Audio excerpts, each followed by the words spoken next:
So I'm Dave Cosgrove, I'm the Customer Relationship Leader for TriRx here at Speke Liverpool.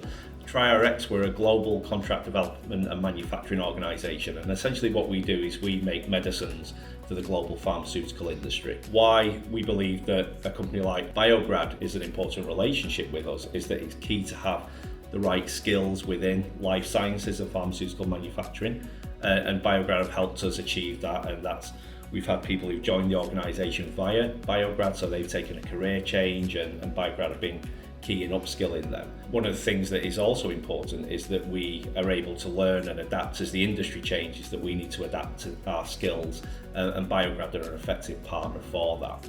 We're a key location here at Speke in the Liverpool City Region. We're part of the bio cluster in Speke with other companies around us. The investment zone in the Liverpool City Region is bringing funding to us, so we're looking to expand into monoclonal antibody production.